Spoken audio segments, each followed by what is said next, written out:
Alright, welcome to a video about special triangle segments and the points that go with them. I'm going to let you know right up front that this is a tough lesson. This is a tough lesson to get down. This is a tough lesson to keep connected which special segments, what they are, first of all, and then which special point goes with those segments. So this one probably won't be too long, but the tough part's going to be the work that comes after this, so you got to make sure you do your practice for this particular lesson, because this is really tough stuff to keep straight. You got to keep up with the vocabulary words and remember the segments and the way they go in the triangles and then the points that go with them. So letting you know up front, this one's tough, so make sure you're ready for it.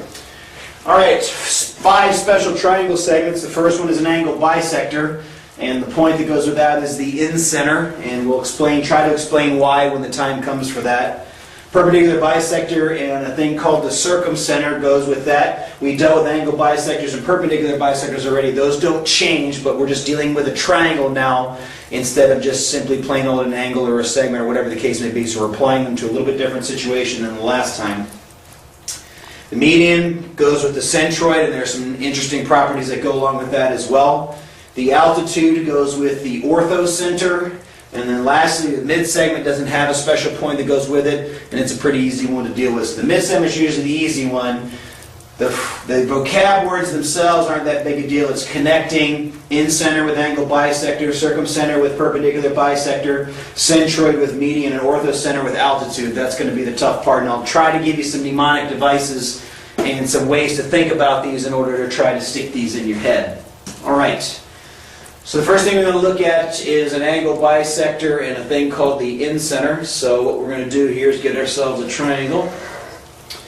And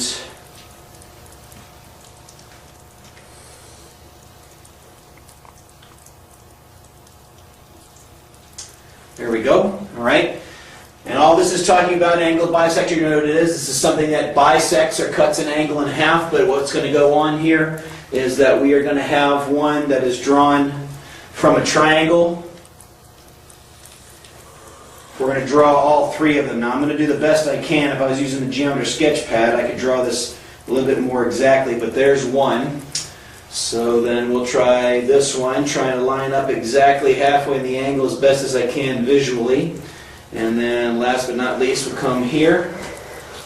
And lining up that is about right. All right, first of all, because this is an angle bisector, I've drawn all 3, and the 3 angle bisectors are on the inside, so this angle will match this one. This angle will match this angle. This angle will match this angle. That's what it means to be an angle bisector. That's not a big deal. But remember what an angle bisector does. When you draw an angle bisector, it makes you equidistant from the 2 sides. So each of these segments is running halfway between the 2 sides it comes from. So as this angle bisector goes down, it's halfway between these 2 sides. All right. The next thing you might be able to notice here is that it looks like all 3 angle bisectors meet in the same spot. All right, vocab word here. When they meet in the same spot, the word for that is concurrent. When you have 3 lines meet in the same place, they are concurrent, meaning they're meeting at the same point. Now, this point here is where the word in-center comes into play. It's kind of sort of in the center. Now what this does is, and what it tells us is this spot is equidistant from the 3 sides. So if I were to measure the distance to this side, and to this side, they would always be the same. Now let me show you something here real quick. These segments are not the distance from the point to the side. You would draw it and measure distance in a perpendicular manner from here to the side. Okay? So from this point, perpendicular to this side, perpendicular to this side, perpendicular to this side, that distance is the same all the way around. So what that means, when you're the same distance from things, it means you can draw a circle. So the center word here is actually very important. It's the center of a circle. If I were to use this as the center of a circle, and I were to use my compass or a sketch pad or whatever the case may be, and I were to draw a circle, I would be able to draw a circle that touched, and this is a terrible drawing, I'm sorry. I would be able to draw a circle on the inside of the triangle that touches all 3 sides.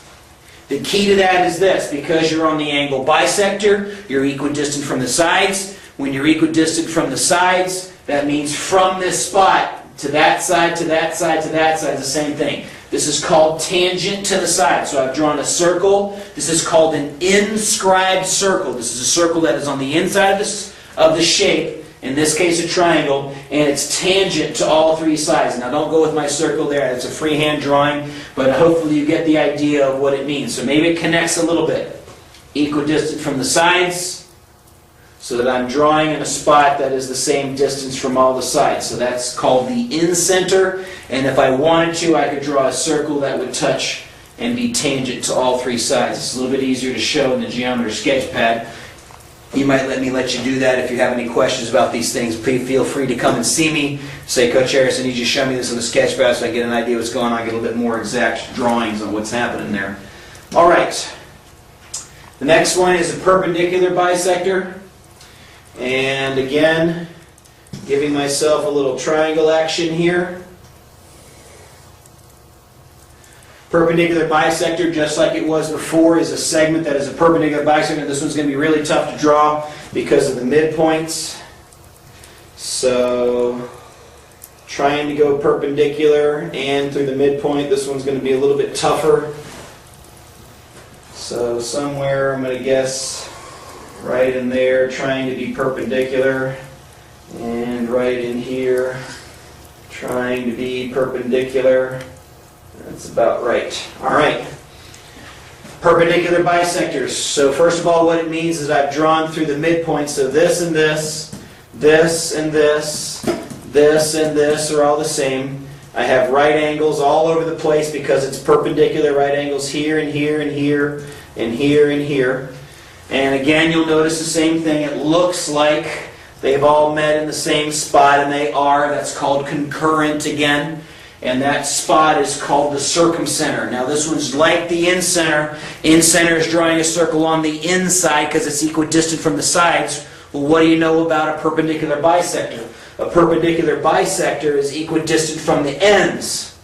So if it's the same distance to this end, I guess vertex should probably be the word I'm using, and this vertex means that I can now draw a circle that's going to go through all three vertices. That's called a circumscribed triangle. Sorry, a circumscribed circle. That circle's on the outside of the shape. Circle means to go around the outside of something. Scribe means to draw it. So it's drawing it around the outside is what the word ends up meaning. So that's the center of my triangle, the circumcenter. And this is going to be a freehand drawing again. But this circumcenter goes around here, through here, and eventually back to there. That's not a perfect circle, but that's kind of the idea. You can see, even in my terrible drawing, that kind of sort of looks like it's in the center as I drew that circle around the three corners that were there. Okay? So that's the perpendicular bisector. It itself is not that big a deal. You should be able to know what that is, because perpendicular bisector should be telling you everything you need to know about it. But then circumcenter, this is the spot equidistant from the corners, because you know that's what a perpendicular bisector does from another lesson. And then that allows me to draw a circle around the outside of the shapes. All right, next one is the median and the centroid. So, just trying to draw up something a little bit different than the others. Median is a word you haven't run into yet. And what the median does is it connects the midpoint with a vertex. This is not a perpendicular bisector this time. It's a bisector in that it's going to go through the midpoints, but it's not a perpendicular bisector. It's going to connect the midpoint with a corner. So trying to roughly get my midpoints here. So that might be a median. That tells me that this segment are the same because that's supposed to be a midpoint. May not be perfectly exact. It might be off by just a tad. Sorry if it is. And coming here, kind of sort of like that, and then trying to come here, we're going to kind of sort of like that, and this time I missed something. One of them's off. Let's see if I step back and see which one it kind of looks like is off. Looks like it might be that one. Alright, so let's get my pointer. This guy, let's get the corners on that. And there we go. That might be a little bit better. That might be exactly where it needs to be. All right. So this things being medians, 1, 2, 3, 1, 2, 3. Those are the same because that guy's the midpoint. 1, 2, 1, 2, 1, 1. So there you go. It connected all the midpoints with the corners this time. They are supposed to cross. I know my original drawing didn't quite look like it, so I adjusted it so it should be there. That's called the centroid. All right, the centroid. The centroid has a special property, no drawing circles this time. If you were to cut this thing out of cardboard, this would be the balance point. This, if you were doing art or something of that particular nature, you could build a triangle in here and stick it on the end of your pencil or something like that, and it should balance. So if you were making a big giant steel art thing and you could find the centroid, you should be able to put a balance point right there in that spot and be able to balance the triangle there, and that's its special property. Centroids have a second property, unlike the other shapes, and that's this. If this part of a segment is x, this part is twice it. It always cuts this into a 1/3, 2/3 relationship. So if this is y, this is 2y. And if this is z, then this is 2z. Okay? So the centroid cuts the median into third pieces. The third being obviously the smaller piece here. The bigger piece is exactly twice as big as the one on the inside. So that's an interesting property to know about centroids. So median of the centroid is the balance point for a shape, in particular triangles. All right. Next one, altitude and orthocenter. Getting ourselves another triangle here. Altitude is the height of a shape from a corner. So what I want to do is try to find my bases, and this is actually pretty easy here. I come down here so that it's perpendicular. So that looks like it's about a right angle there. Now coming from here, perpendicular. That one's hard to see. Should be about in there. And coming from here, perpendicular. It's going to be right in there. And so in this case, just barely inside the triangle. This is the one that can be outside the triangle. If we had an obtuse triangle, this orthocenter would actually be on the outside. They do come together, but let's first of all talk about the altitude. What the altitude means is from here down, I've measured a perpendicular distance, so it's the height of the triangle from this base. From this base, how tall is the triangle? If I use this as the base, how tall is the triangle? And if I use this as the base, then how long is the triangle? So those are your altitudes. They come together or are concurrent at a single spot. That spot is called the orthocenter. And honestly, I have no clue what the orthocenter does. I've seen some things higher mathematically that the orthocenter does, but from a practical standpoint, I haven't seen a good definition of that. That'll be a project later on in the unit, if you choose to do a project, that you might be able to look up the orthocenter and see what it means. But that points to the orthocenter. I can't give you an easy way to try to remember what this thing is like I could for the others. The others have special properties like the balance point or circle on the outside, circle on the inside. Sometimes you can remember those things on their names. The orthocenter, it's the center of something, but I haven't been able to figure out exactly what that is, except in a mathematical context that's above what we're doing here in Euclidean geometry. All right, that brings us to the last one, which is a midsegment. So getting ourselves a triangle again. Midsegment's the easiest, I think, of the 5, because what the midsegment does is it just connects two midpoints. This one doesn't go through corners, it's not perpendicular, it doesn't bisect, it just goes through midpoints. So if I find my midpoint here, and my midpoint there, and I'm going to guess that's probably about right. That's a midsegment. And what it tells me is that this one and this one are the same. This one and this one are the same. And it has a couple of interesting properties. All right? If this thing is x, this side is twice it. It's the way it always is. The midsegment, it's halfway up the triangle, and its length is going to be half the length of this triangle. In addition to that, it is parallel to that bottom side. So doesn't have a special concurrent point that goes on, but it does have this property of being half the size of the side that it's parallel to, and these two sides do end up being parallel. So you have corresponding angles here, and you have some other things. You have same side interior angles here, so those would be supplementary, and some of the other things that might go along with that. There can be 3 midsegments. One would be here, and the last one would be something like that. I think I'm off by a little bit.